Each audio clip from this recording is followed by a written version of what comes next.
идомаи ахбор зимни гузарондани чорабиниҳои мақсаднок ҷиҳати риояи қоидаҳои ҳаракат дар роҳ ва баландбардоштани маърифати ҳуқуқии ронандагон ва пиёдагардон дар ҳудуди роҳҳои секатаи шаҳри Душанбе аз ҷониби кормандони милитсияи пойтахт амалиёти шартӣ гузаронида шуд. идомаи мавзӯъ дар гузориши ҳамкорони мо. новобаста аз баргузории ҳамешагии реду амалиётҳои санҷишӣ ва корҳои фаҳмондадиҳӣ ҷиҳати истифодаи дурусти иншоотҳои нақлиётӣ ва риояи ҳамаҷонибаи қоидаҳои ҳаракат дар роҳ ҳамоно ронандагону шаҳрвандон ва дигар иштирокчиёни ҳаракат дар роҳ ҳастанд ки оддитарин талаботу қоидаҳои ҳаракат дар роҳро риоя накарда бо амали ғайриқонунии худ боиси ба вуҷуд омадани садамаҳои марговар ва костагардидани симои шаҳр мегарданд. қобили зикр аст ки солҳои охир бо заҳматҳои шабонарӯзии мақомоти иҷроияи ҳокимияти давлатии шаҳри Душанбе ва дигар сохторҳои марбута симои шаҳр куллан дигар шуда дар самти роҳу нақлиёт низ инфрасохтори лозима таъмин карда шуда истодааст. махсусан ба истифода додани роҳҳои сесатҳа яъне эстакадаҳо ки бо риояи меъёрҳои байналмилалии роҳсозиву меъморӣ сохта ба истифода дода шудаанд ба симои шаҳри Душанбе зиннати нав бахшидааст. аммо чуноне ки мушоҳидаҳо нишон медиҳанд ронандагону шаҳрвандони зиёде ба таври нодуруст ва хилофи меъёру талаботҳои қоидаҳои ҳаракат дар роҳ аз роҳҳои сесатҳа истифода мебаранд. дар болобаи сохтмони эстакадҳо бо 4 роҳравҳои зерзаминӣ аз 4 самти эстакада нутқу сохта шуданд барои таъмини бехатарии ҳаракати мардум ва ҳамчун ҳаракати бехатарии нақлиёт. лекин мутаассифона дида истодаем ки мардум аз роҳҳои зерзаминӣ кам истифода мебаранд ва ҳам ҷони худ ва ҳам ҷони ронандаҳоро дар хатар мемонанд. бо назардошти ин ҷиҳати бартараф ва гузарондани корҳои фаҳмондадиҳӣ аз ҷониби гурӯҳи кории таъсис додашудаи раёсати вазорати корҳои дохилӣ дар шаҳри Душанбе давоми ҳафтаи сипаришуда амалиёти профилактикию санҷишӣ бо номи шартии эстакада гузаронида шуд. зимни ин амалиёт маълум гардид ки шаҳрвандону ронандагони зиёде бархилофи талаботи банди 145 қоидаҳои ҳаракат дар роҳ ки тибқи он дар пулҳо роҳҳои болои ҳам сохташуда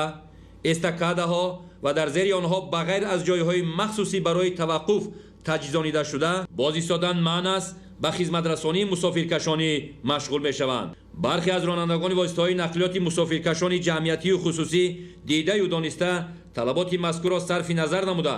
дар периметри роҳи сесатҳа ва сатҳи дуюми эстакада таваққуфи нодуруст намуда ба фаровардану савор намудани мусофирон машғуланд ки ин хилофи талаботҳои мазкур мебошад.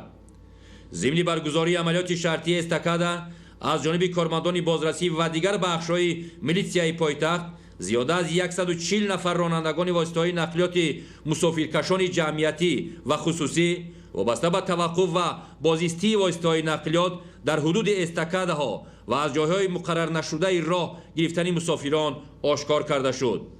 аз ҷумла автомошинаи тамғаи Range Rover рақами қайди давлатиаш 1993 Шарипов Шуҳрат Шарипович,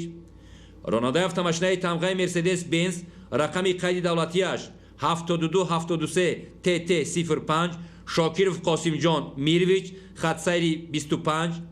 ронандаи автомошинаи тамғаи Mercedes Benz рақами қайди давлатиаш 0276 TT05 Одинаев Саймурод Қурбоналиевич хатсайри 46 ва дигарон ки хилофи талаботҳои ҷорӣ амал намуданд нисбаташон тибқи талаботи моддаи 324 кодекси ҳуқуқвайронкунии маъмурии ҷумҳурии Тоҷикистон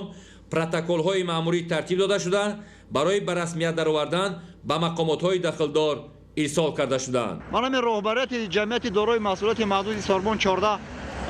шуморо огоҳ намекунанд пеш аз хасайр баромадан.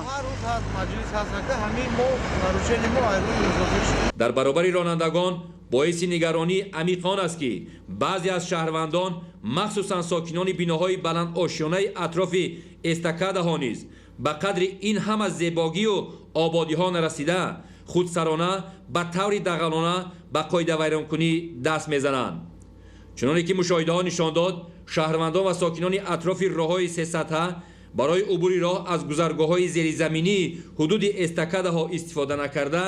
ба таври ғайриқонунӣ аз ҷои номуайяншуда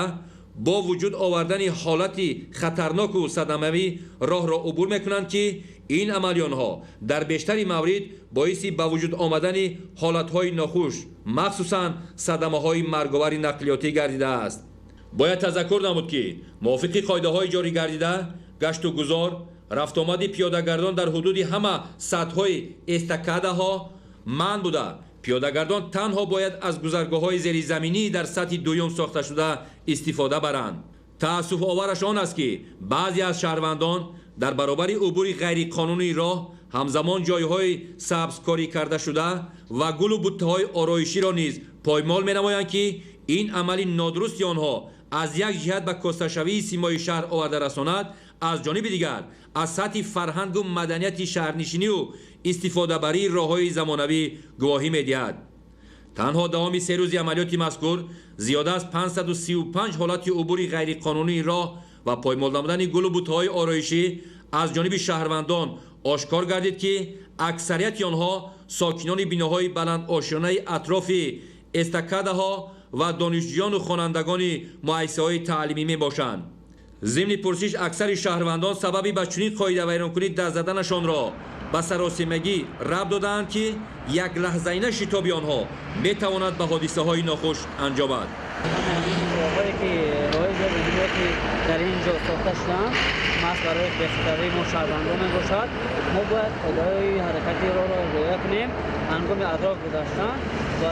راههای زیر زمینی گذاریم تا از پیشگیری همین تصادف‌ها خودداری نماییم که هر حال شدنش ممکن در راه. در جریان برگزاری عملیات مذکور از جانب کارمندان میلیسیا شهروندانی که دیده و دانسته از گذرگاه‌های زیرزمینی حدود استکادا استفاده نبرده راه را از جای غیر مقرری و سبززار و گلهای آرایشی را پایمال نموده میگذاشتند، کارهای فهماندهی و پروفیلاکتیکی گذرانیده شده، نسبتشان پروتکل حقوق ویرانکنی مأموری نیز ترتیب داده شد. وابسته به این راهبریت ریاست وزارت کارهای داخلی در شهر دوشنبه از رانندگان، پیاده‌گردان و مهمانان پایتخت احترامانه خواهش می‌نماید که جهت بلند برداشتن آبروی و نفوذ و سیمای پایتخت مملکتمان شهر دوشنبه